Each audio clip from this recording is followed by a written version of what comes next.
Por eso tenemos más del 80% de personas que no vinieron a Jesús implorando perdón, que no vinieron a Jesús rogando misericordia por sus pecados, que no vinieron a Jesús pidiéndole al Señor que tuviera gracia y perdón por ellos.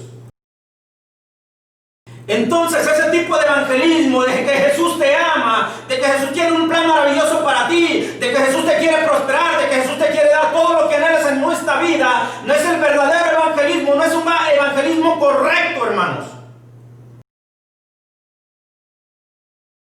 No se le puede decir a una persona, Jesús te ama, Dios tiene un plan maravilloso para ti, si primeramente no se le presenta la ley de Dios, los mandamientos de Dios.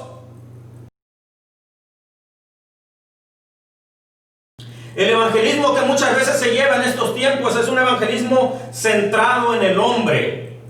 Es un evangelio que levanta al hombre y que pone a Dios como el genio de la lámpara maravillosa, en el cual nosotros le decimos a la gente, ven aquí, que Dios quiere cumplir todos tus sueños, que Dios quiere cumplir todos tus deseos, que Dios quiere cumplir todos tus anhelos. Dios les bendiga, amados hermanos, en este día. Estamos contentos una vez más de poder traer la palabra de Dios a través de este medio. Queremos decirles que a los hermanos de esta iglesia local que ya extrañamos reunirnos, pero seguimos orando, confiando en que Dios tiene el control de esta situación. Vamos a seguir en oración pidiéndole a Dios que les dé sabiduría a las autoridades y que a los médicos les dé sabiduría para encontrar una cura pronta para esta enfermedad. Y asimismo a cada uno de los que nos congregamos en esta iglesia, nos dé el Señor su misericordia y nos dé sentido común para guardar nuestras vidas de todo mal, de toda enfermedad. Quisiera en este día hablar de la palabra de Dios en el libro de San Juan capítulo 6. San Juan capítulo 6 del verso 22 al verso 24. Dice así la palabra de Dios. En el nombre del Padre, del Hijo y de su Santo Espíritu. El día siguiente, la gente que estaba al otro lado del mar vio que no había nada allí más que una sola barca, y que Jesús no había entrado en ella con sus discípulos, sino que éstos se habían ido solos. Pero otras barcas habían arribado de Tiberias junto al lugar donde habían comido el pan después de haber dado gracias al Señor. Cuando vio pues la gente que Jesús no estaba allí, ni sus discípulos, entraron en las barcas y fueron a Capernaum buscando a Jesús. Nuestro texto, el verso 22, empieza de la siguiente manera: al día siguiente. Quiere decir que algo pasó un día anterior. Y lo que había pasado un día antes es que Jesús había alimentado a 5,000 personas. Eso se encuentra al principio del capítulo 6. Por eso dice aquí nuestro verso, al día siguiente. O sea que el día anterior Jesús se encontraba, dice el verso 1 del capítulo 6. Después de esto Jesús fue al otro lado del mar de Galilea, el de Tiberias. Se encontraba Jesús en esta ciudad donde realiza el milagro de alimentar a 5,000 personas. En el verso 10 dice claramente esto. Entonces Jesús dijo, hacer recostar la gente, y había mucha hierba en aquel lugar, y se recostaron en número como de 5,000 varones. Cuando habla de 5,000 varones, se cree que si cuenta uno los niños y las mujeres, el número puede llegar a 3 veces más de 5,000, que puede ser hasta 15,000 personas. Y Jesús alimenta a estas personas. Y dice el verso 22, dice al siguiente día, después de que las alimenta, dice el verso 22, la gente que estaba al otro lado del mar vio que no había habido allí más que una sola barca.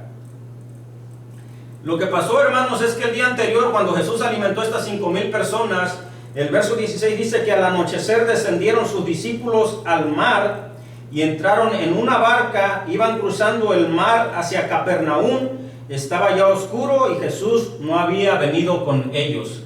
Entonces Jesús alimenta a estas 5,000 personas después de que realiza el milagro de la alimentación de estas personas, los discípulos entran a una barca, que solamente había una barca en este mar, y los discípulos entran a esta barca y se dirigen hacia Capernaum. Jesús no entró en la barca. La gente vio cuando los discípulos partieron de este lugar para ir hacia Capernaum. Tiberias se encontraba un poco al sur, al noroeste, perdón, de Israel, y Capernaum se encontraba más arriba, al norte. Entonces los discípulos por el mar iban a cruzar para llegar a Capernaum, porque caminando era una distancia muy lejos. Entonces los discípulos se suben a la barca. La gente mira que los discípulos se suben a la barca y empiezan a desaparecer en el mar porque la distancia, pero Jesús no iba en la barca. Entonces, al siguiente día, ahora sí nuestro verso dice, cuando la gente que estaba al otro lado del mar, o sea, los discípulos estaban en Capernaum y la gente se encontraba acá en Tiberias, vio que no había allí más que una sola barca y que Jesús no había entrado en ella con sus discípulos, sino que estos se habían ido solos. Entonces la gente dijeron, Jesús tiene que estar por aquí, porque nosotros vimos cuando los discípulos se fueron y solamente había una barca en este mar y Jesús no iba con ellos. Entonces Jesús tiene que estar por aquí en algún lado en Tiberias. Cuando se dieron cuenta que Jesús no estaba, mire lo que dice el verso 23. Otras barcas habían arribado de Tiberias junto al lugar donde habían comido el pan después de haber dado gracias el Señor. O sea que empezaron a llegar otras barcas a Tiberias ese mismo día. Un día antes Jesús alimenta a los 5,000, al otro día la gente empieza a buscar a Jesús y llegan otras barcas buscando a Jesús en Tiberias. Los discípulos habían partido y nadie encontraba a Jesús. ¿Dónde estaba Jesús? Jesús había caminado por el mar. Eso lo vemos de los versos 17 al verso 21, que Jesús camina por el mar y se sube a la barca con los discípulos y llega a Capernaum. Pero entonces, cuando la gente no lo encuentra ahí en Tiberias, dice la palabra de Dios que llegó otras personas en barcas buscando a Jesús. Y el verso 24 dice, cuando vio pues la gente que Jesús no estaba allí, ni sus discípulos, entraron en las barcas y fueron a Capernaum buscando a Jesús.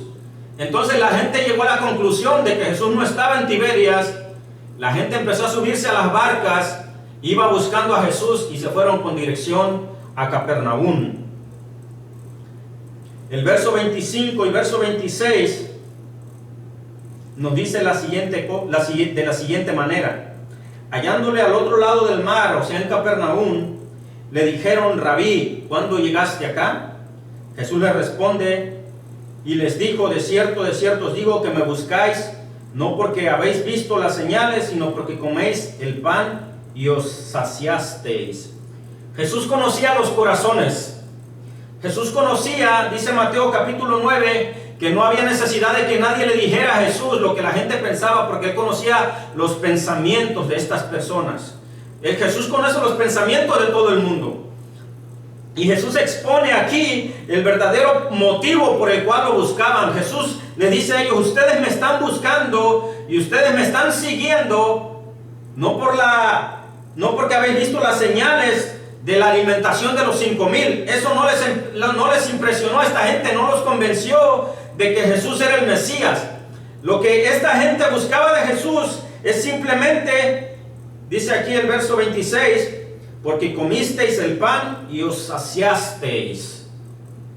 Es triste, pero es una realidad que mucha gente solamente busca a Jesús porque quieren saciar alguna necesidad, porque tienen hambre, pero no es hambre y sed de justicia, sino que hambre de cosas de este mundo. Se dice que del 80 al 90% de las personas que se han convertido, el 80 al 90% de las personas que dicen que se han convertido no permanecen, se desvían del Evangelio o simplemente no dan fruto de arrepentimiento. Esto entonces nos lleva a la conclusión de que solamente de 100,000 personas, 20,000 verdaderamente buscarán a Jesús porque tienen hambre y sed de justicia, porque quieren perdón de pecados. el 80%, las otras 80,000 personas dejarán de seguir a Jesús. Gran parte de este problema, hermanos, que enfrentamos, de que mucha gente no se compromete a seguir a Jesús, de que mucha gente simplemente llega a las iglesias buscando solucionar algún problema, buscando algún beneficio personal, gran parte de este problema es el tipo de evangelismo que muchas veces los cristianos compartimos, que muchas veces llevamos a las demás personas. El evangelismo que muchas veces se lleva en estos tiempos es un evangelismo centrado en el hombre. Es un evangelio que levanta al hombre y que pone a Dios como el genio de la lámpara maravillosa, en el cual nosotros le decimos a la gente: ven aquí, que Dios quiere cumplir todos tus sueños, que Dios quiere cumplir todos tus deseos, que Dios quiere cumplir todos tus anhelos. Muchas veces es el tipo de evangelismo que se lleva. Todos algunas veces hemos escuchado este tipo de evangelismo, hermanos. Y le voy a dar algún ejemplo. ¿Alguna vez usted ha escuchado a alguien decir: Jesús tiene un plan maravilloso para tu vida? ¿Cuántas veces las personas evangelizan de esa manera y dicen: Jesús tiene un plan maravilloso para tu vida? ¿O qué tal esta? Jesús te ama. ¿Cuántas veces Jesús le dijo a alguien: yo te amo? Es cierto que Dios demostró su amor, en San Juan 3:16 lo dice, pero ahorita vamos a explicar a qué nos referimos cuando muchas veces llegamos y le decimos a alguien: Jesús te ama. Una ocasión vino un joven rico y le dijo: Señor, ¿qué tengo que hacer para heredar la vida eterna? Y Jesús no le dijo: oh, qué bueno, yo te amo. Mira, Jesús le dijo: no, ¿quieres verdaderamente heredar la vida eterna? Guarda los mandamientos. Muchas veces hemos escuchado esta frase: ¿estás sufriendo? Ven a Jesús. ¿Tienes problemas? Ven a Jesús. ¿Quieres cumplir tus sueños y tus metas? Ven a Jesús. ¿No tienes dinero? Ven a Jesús. ¿Tienes problemas? Ven a Jesús. ¿Estás enfermo? Jesús te quiere sanar. Y muchas veces encontramos toda esta clase de ofertas que los cristianos hacen a las personas muchas veces. De hecho, hay una iglesia que dice: ¿estás sufriendo? ¡Para de sufrir! Y esa es una razón por la cual mucha gente viene a las iglesias. Porque ¿quién no quiere parar de sufrir? ¿Quién no quiere dejar de tener problemas? ¿Quién no quiere salud, dinero y amor? Y muchas veces el cristiano, desgraciadamente, es el tipo de evangelio que ofrece al inconverso. Este tipo de evangelismo es una propuesta material. Es una propuesta inmediata, es una propuesta temporal que no tiene raíces en el corazón para traer un cambio verdadero a la vida de la persona. Por eso tenemos más del 80% de personas que no vinieron a Jesús implorando perdón, que no vinieron a Jesús rogando misericordia por sus pecados, que no vinieron a Jesús pidiéndole al Señor que tuviera gracia y perdón por ellos, que les brindara el Señor de su gracia. Por eso tenemos 80% de las personas que no permanecen en las iglesias, hermanos. Este es un problema muy serio. ¿Por qué? Porque estas personas vienen porque quieren un suceso financiero. Usted puede ver a estas iglesias de la prosperidad, cómo ofrecen a las personas prosperidad y abundancia material en este mundo. Usted puede ver que estas personas vienen porque están en dolor y quieren sanidad. Muchas veces las personas vienen porque están en pobreza y quieren dinero. Hasta un ateo, hasta un hechicero o cualquier persona en medio del dolor clamará a Dios para alivio por su dolor, pero no para perdón y salvación por sus pecados. Usted puede ver personas en problemas, en necesidad, en angustia, en dolor, en sufrimiento, pidiéndole a Dios que les quite ese dolor, pidiéndole a Dios que les quite ese sufrimiento. Pero ¿qué tal pedirle a Dios por perdón por sus pecados? Entonces hay una diferencia, hermanos. Y hay una diferencia bien grande, porque esta gente aparentemente estaba buscando a Jesús. Y sin embargo Jesús dice: ustedes me siguen, ustedes me buscan, no por las señales, sino porque coméis el pan y os saciasteis. Estas personas venían buscando algo material. Estas personas dijeron, aquí hay un hombre que nos alimentó 5,000 personas.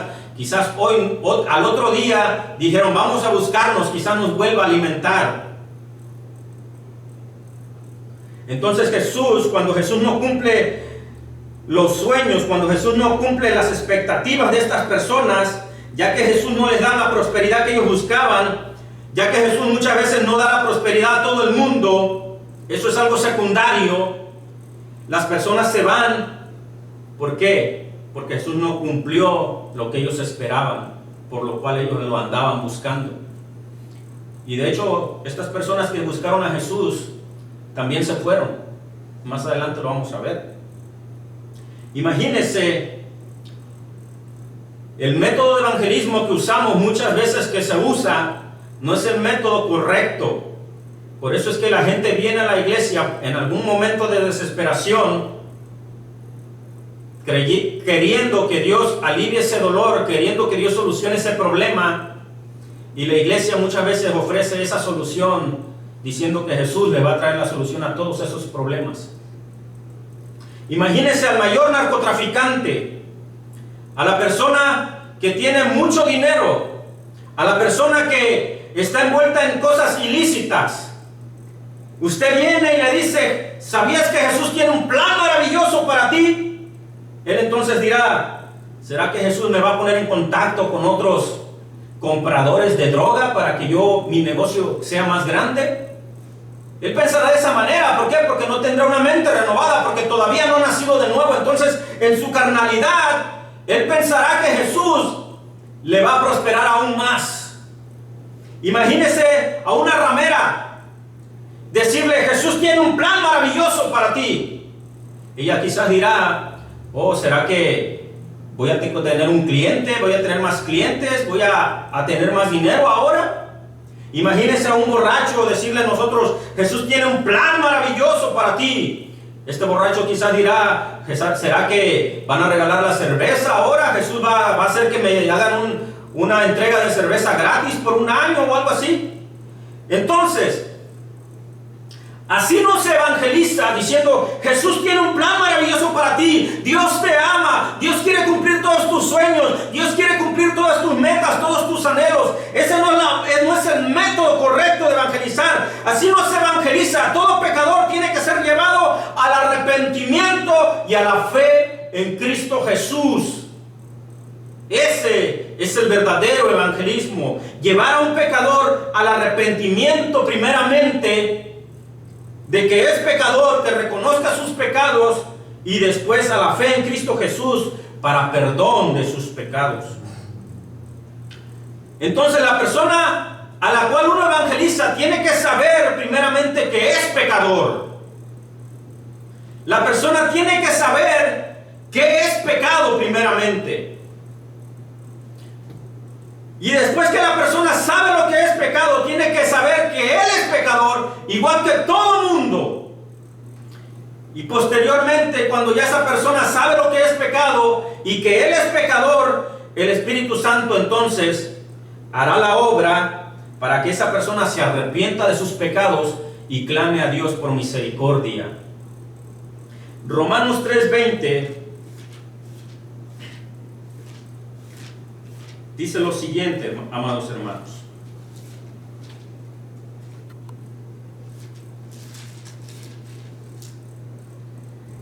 Ya que por las obras de la ley ningún ser humano será justificado delante de él, porque por medio de la ley es el conocimiento del pecado. ¿Cómo una persona puede llegar a conocer que es pecador? ¿Cómo una persona puede llegar a conocer que él ha cometido pecados? No va a llegar a conocer esta persona que es un pecador cuando yo llegue y le diga, Dios tiene un plan maravilloso para ti. Esta persona quizá me va a mirar y va a decir, oh sí, ¿cuál es ese plan que Dios tiene para mí? No, dice aquí la palabra de Dios que por medio de la ley es el conocimiento del pecado. Para que una persona llegue al conocimiento de su pecado es necesario que la ley de Dios le sea presentada. Por ejemplo, los 10 mandamientos. Y le voy a poner un ejemplo bien básico, hermanos. Cuando encontramos a una persona y le decimos si se considera bueno, normalmente las personas luego dicen, oh sí, yo soy bueno. Claro, comparado con Hitler, comparado con Bin Laden, comparado con cualquier otra persona de estas, todos somos buenos. Pero cuando nosotros nos encontramos una persona en la calle, en el trabajo, en algún lugar y le decimos, usted se considera bueno, la mayoría de las personas va a decir que sí son buenos. La mayoría de las personas dicen, oh ya, hay gente peor que yo. Si yo le llego y le digo a esta persona que se considera bueno, que Jesús murió para salvarle, quizás esta persona hasta se va a sentir ofendido y va a decir, ¿salvarme de qué? Si yo soy bueno. Hay otras personas que necesitan salvación. Entonces, hermano,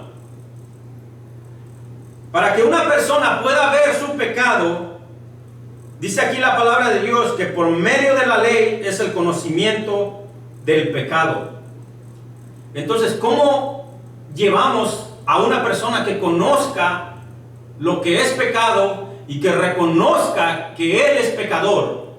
Ese es el primer punto y el principal punto del evangelismo. Por ejemplo, nosotros sabemos que en muchas calles ya hay cámaras de vigilancia aquí en los Estados Unidos. Estas cámaras, si usted se cruza la luz del semáforo en rojo, la cámara le toma una foto a sus placas y después le llega el bill, le llega un recibo, un cobro a su casa, porque tienen toda la información de las placas. Pero supongamos que yo voy a una casa y le digo a una persona, mira, te tengo una buena noticia. Y yo le digo a esta persona, yo pagué tu multa, pagué una multa que tú tenías, que tú te pasaste unas luces rojas. Esta persona va a decir, oh sí, ¿cuándo me las pasé? No va a creer que se las pasó. Es más, posiblemente me diga, tú estás loco, yo nunca me he pasado ninguna luz roja. ¿Por qué? Porque yo le estoy dando la buena noticia sin haberle dado primeramente la mala noticia. Entonces lo que tendría yo que hacer es primero decirle la mala noticia, la cual es esta, hermanos. Yo le tendría que decir a esa persona, mira, aquí tengo unas fotos, mira de la foto de tu carro, cuando te pasaste unas luces rojas. ¿Verdad que este es tu carro? La persona vería su carro y diría, oh, sí, ese es mi carro, el color negro, esas son mis placas. Entonces esta persona al ver que hay una foto, al ver que hay una prueba de que él violó la ley, entonces esta persona va a decir, estoy en un gran problema.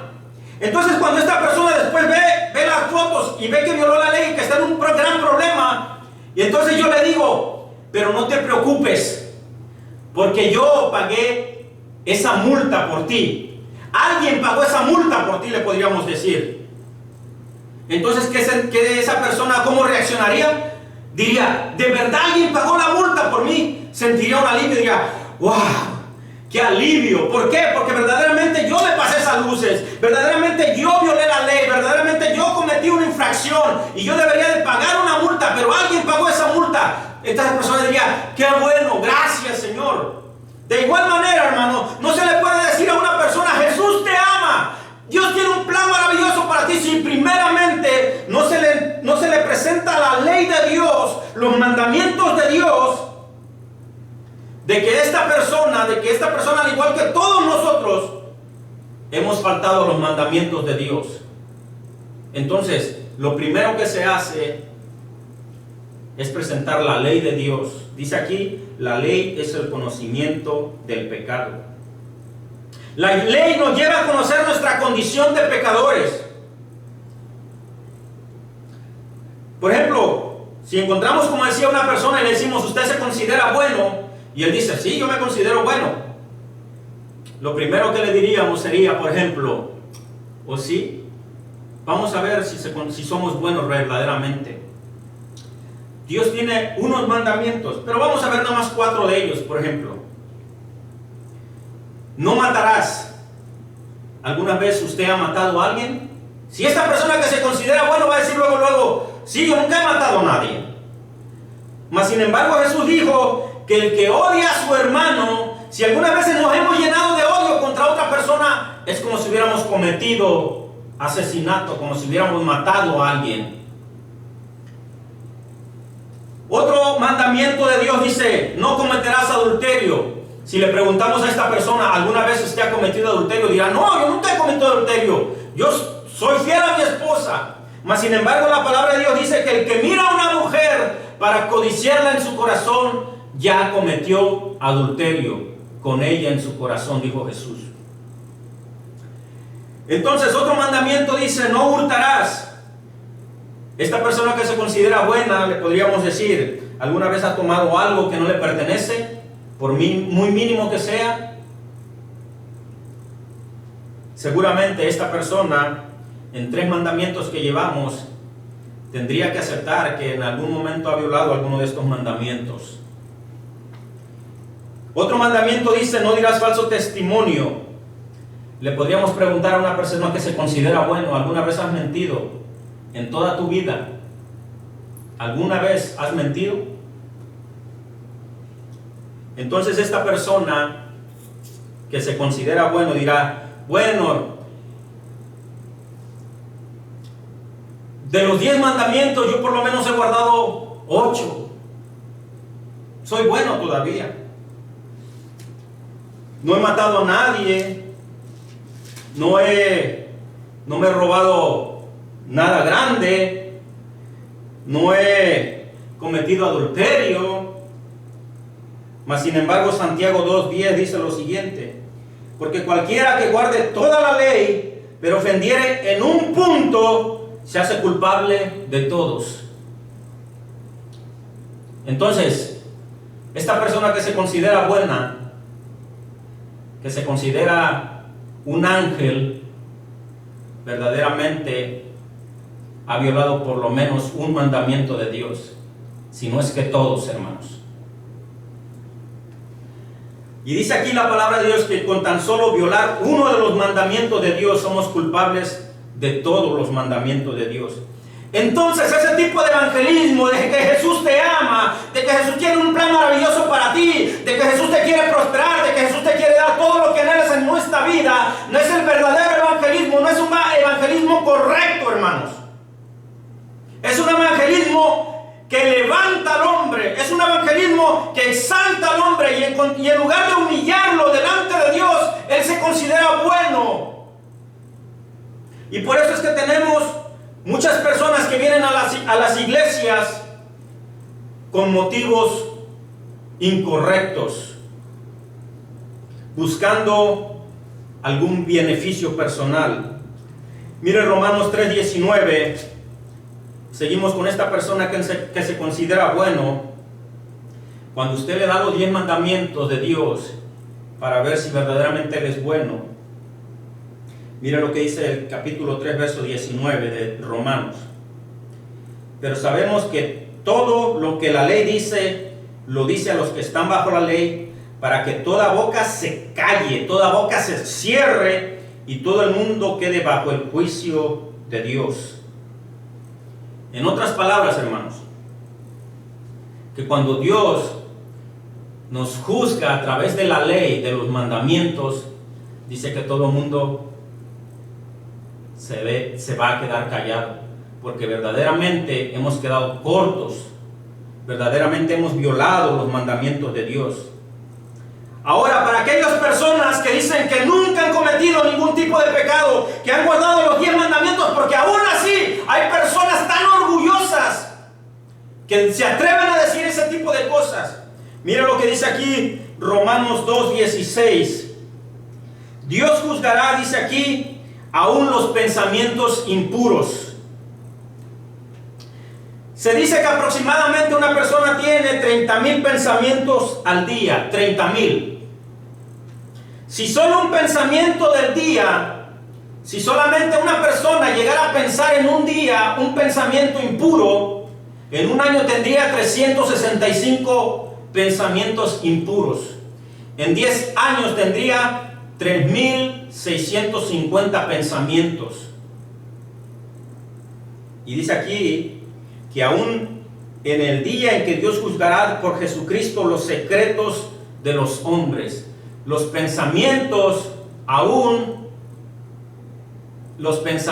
impuros, aún Dios los va a juzgar, hermanos.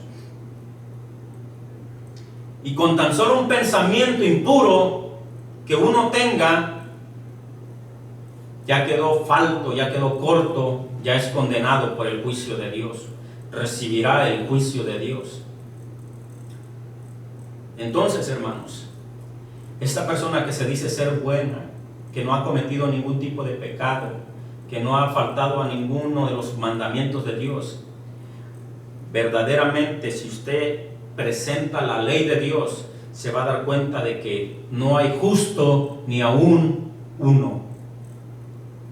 Por cuanto todos pecaron, están destituidos de la gloria de Dios. Este tipo de evangelismo, de que Jesús te ama, de que para de sufrir, ha traído grandes consecuencias negativas a la iglesia de Dios. Porque aún las generaciones nuevas, los hijos de cristianos que hemos nacido dentro de la iglesia, muchas veces somos arrastrados por esta corriente de pensamiento, de que Dios quiere cumplir todos nuestros anhelos, de que Dios quiere darnos todo lo que nosotros queremos en esta vida, de que Dios quiere prosperarnos. Y eso ha traído unos cristianos débiles dentro de la iglesia, cristianos inmaduros dentro de la iglesia, que solamente buscan las cosas terrenales de este mundo. Quisiera terminar ahí en San Juan 6, en el texto donde empezamos, en el capítulo 6 donde empezamos, que decía que esta gente venía buscando a Jesús porque comieron el pan y se saciaron.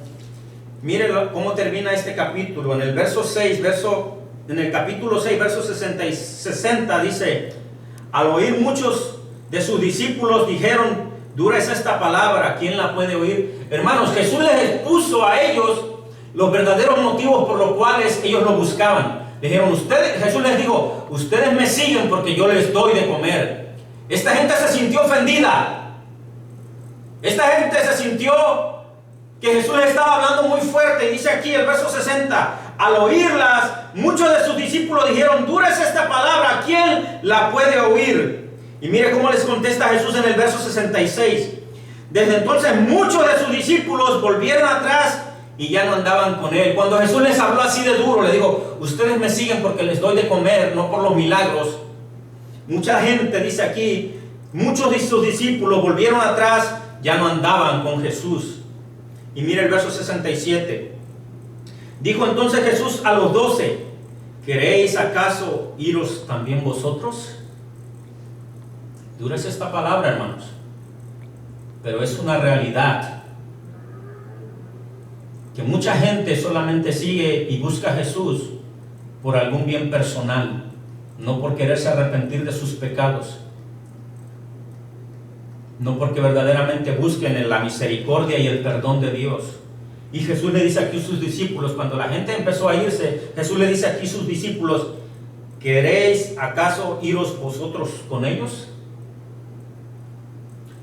Que podamos contestar como contestó Pedro. ¿Qué es lo que contestó Pedro cuando Jesús le dijo, si se quieren ir ustedes, se pueden ir? Miren lo que contesta Pedro. Le respondió Simón Pedro, Señor, ¿a quién iremos? Tú tienes palabras de vida eterna. Que el verdadero propósito por el cual seguimos a Jesús sea por lo que dice Pedro, porque Cristo Jesús nos ha lavado, nos ha redimido con su sangre y nos ofrece vida eterna. No cosas materiales, no salud, dinero y amor, como muchas veces se predica y se enseña, sino lo único que Jesús verdaderamente ofrece es vida eterna. Y Pedro dice, Señor, ¿a quién iremos? Solo tú tienes palabras de vida eterna. La pregunta entonces, hermano, es, ¿por qué seguimos a Jesús? ¿Qué es lo que nos motiva a seguir a Jesús? Usted puede ver en esta situación en la que nos encontramos de la pandemia de este virus del COVID-19, que la gente quiere ir a las iglesias una vez más. Hay gente que está diciendo que ya abran las iglesias para ir.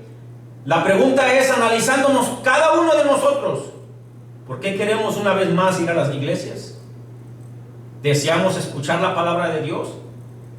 ¿Verdaderamente anhelamos alimentarnos de la palabra de Dios? Como dice Pedro, Señor, solo tú tienes palabras de vida eterna. ¿O simplemente porque estamos acostumbrados a socializar todos los domingos? Hay gente que está acostumbrada a ir a las iglesias todos los domingos porque después de la iglesia se van a comer, después de la iglesia tienen algo más que hacer, por rutina, por tradición. Mas sin embargo aquí Pedro dice, Señor, ¿a quién iremos? Solamente tú tienes palabras de vida eterna. La pregunta es, ¿por qué seguimos a Jesús? Que Dios les bendiga, hermanos.